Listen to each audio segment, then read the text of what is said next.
orang infak di jalan Allah. Infak itu, ini yang perlu saya luruskan, tidak harus menggunakan uang. Infak itu pemberian bersifat materi. Makanan itu infak, pakaian itu infak, buah-buahan itu infak. Silahkan berbagi, walaupun nggak ada uang, bisa kita gunakan dengan yang lain.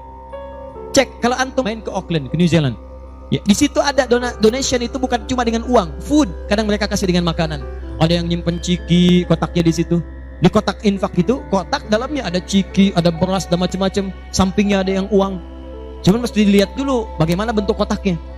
Ya, kalau kotaknya belahan kecil, itu pasti uang, bukan beras. Oh, ini beras nih, dibuka dulu karungnya, diginikan. Tidak, bukan. Silakan bebas. Ya, dan itu nilainya tinggi. Kadang-kadang antum lupa di majelis ilmu ada snacknya, walaupun cuma kurma dapat 2, bagi 1 dengan teman. Air misalnya tidak harus semua oleh antum. Bagi, begitu antum bagi langsung dituliskan 700 kali lipat paling minimal. Demi Allah saya katakan paling minimal 700 kali lipat. Makanya zaman Nabi itu ada satu keluarga yang berlomba tuh mendekatkan diri pada infak walaupun dirinya kekurangan. Agak aneh itu cara berpikirnya. Ya, jadi kalau dibandingkan manusia sekarang nggak dapat tuh, nggak dapat. Saya mau tanya begini, antum di rumah persediaan, antum punya anak 2, antum dengan istri, 1 suami 1 istri 2 anak. Di rumah ada persediaan makanan untuk 2 anak antum saja. Antum aja nggak makan malam itu, cuma ada anak 2. Untuk mereka, kalau nggak makan, mereka bisa nahan lapar semalaman. Tiba-tiba antum ditawarkan oleh seseorang, ada tamu nih, mau nggak dijamu di rumah? Bisa nggak? Pertanyaan saya, kalau ada orang yang datang seperti itu ke tempat antum, Mas, ini ada tamu, saya nggak bisa jamu, bisa nggak antum jamu? Di rumah antum cuma ada makanan untuk anak-anak, antum pun nggak bisa makan. Pertanyaan saya, dijamu nggak teman itu? Kenapa diam? Wahai ahli surga, kenapa diam? Lihat cara berpikirnya. Kalau cara berpikir kita hanya ke makanan saja, maka kita katakan, Ustaz, anak saya aja dapatnya makanan seperti itu, kami pun nggak makan, bagaimana bisa diberikan pada tamu? Tapi cara berpikir Tolhah dan keluarganya agak beda.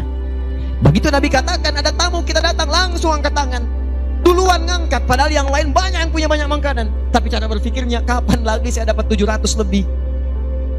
Kapan lagi saya dapat? Diangkat langsung tangannya. Ya Rasulullah, saya. Sebelum yang lain ngangkat, angkat tangannya. Maka diantar kemudian ke rumahnya. Sampai di rumah, istrinya dikatakan, duhai sayang, ada titipan Rasulullah. Bahasanya bukan ada tamu, ada titipan Rasulullah. Allahu Akbar. Ada titipan Rasulullah. Maka istrinya langsung membaca, saya paham. Saya bertugas menidurkan anak-anak dulu, tidurkan. Yang suaminya menyiapkan makanan. Begitu sudah jadi, kata suaminya kepada tamu tadi, Anda silahkan makan di sini, saya temani dulu istri saya. Gak enak rasanya meninggalkan sendirian. Begitu temannya makan, dia berpura-pura makan di bilik yang lain, membunyikan bunyi-bunyi seakan-akan makan. Begitu sudah kenyang, tanpa mukaddimah yang lain langsung pamit. Terima kasih sudah menjamu saya, semoga Allah berikan pahala. Pamit malam itu juga. Begitu selesai pamit, subuh-subuhnya datang menghadap pada Rasulullah pagi-pagi. Apa yang terjadi? Turun ayat Quran surah 59 ayat 9 sampai 10 itu. Walladzina tabawwa'ud dar, sampai ke kalimat wa yu'thiruna ala anfusihim walau kana bihim khasasah. Oh, cara berpikirnya. Jadi kalau antum melihat peluang seperti ini, enak teman-teman sekalian, banyak sekali. Tidak harus uang, pakaian, makanan, macam-macam. Jadi kalau antum beli buah tuh, antum beli 5, di rumah ada 3 orang, berarti antum mesti sadar Allah titipkan yang 2 lagi untuk peluang infak antum. Bukan untuk antum habiskan semua. Kok bisa orangnya cuma 3, beli mangga 5? Siapa yang menggerakkan antum untuk beli 5 mangga? Orang cuma 3, berarti yang 2 lagi itu Allah gerakkan untuk mendapatkan pahala. Ada peluang di situ. Lu kepada siapa ya Rasulullah saya berikan? Kepada siapa ya Allah saya infakkan? Ini yang sering keliru. Kata Allah langsung turun, fi sabilillah, yang utama itu 5 dulu.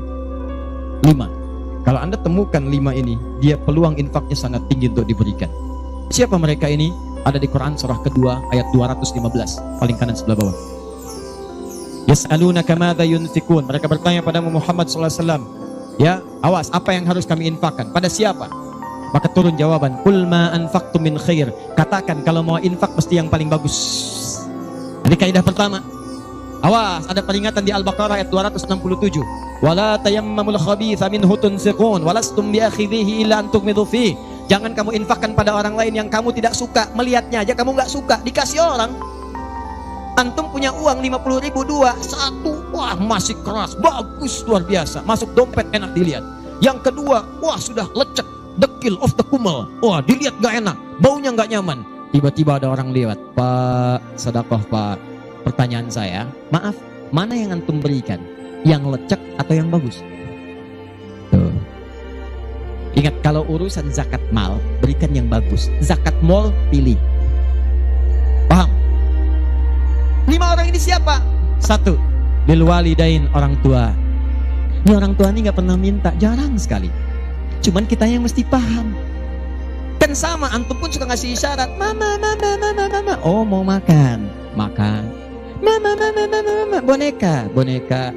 Antum setelah dewasa mesti paham. Kadang-kadang orang tua tuh gak minta, gak pengen nyusahin anaknya. Padahal orang tua udah susah, melahirkan susah, mengandung juga susah, merawat susah, menyusui susah. Sudah dewasa pun antum masih susahin juga. Kapan antum berbaktinya? Kadang-kadang cuma nanya, nelpon apa kabar, padahal di rumahnya itu Masya Allah lagi kurang beras. Beras kurang, listrik belum dibayar.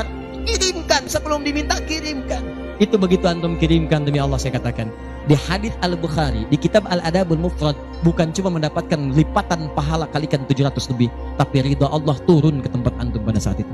Kalau sudah turun, semua doa yang antum mintakan minimal akan dijawab pada saat itu. Itu rahasianya. Kalau dengan urusan orang tua itu udah gak usah pikir.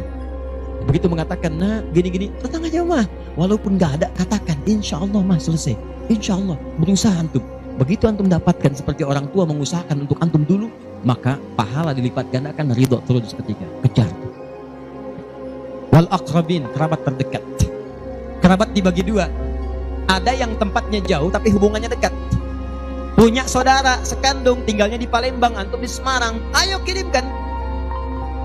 Anak bibi nggak bisa nih pendidikannya, bantu. Antum ada, bantu. Nilainya tinggi, jangan dikira ringan. Nih bagian kedua nanti kalau saya terangkan banyak nih. Tenang aja, kita masih sampai subuh. Nah, bagian kedua saya ikutin deh. Antum jual saya beli. Ya, cuman saya beli sampai 9:30.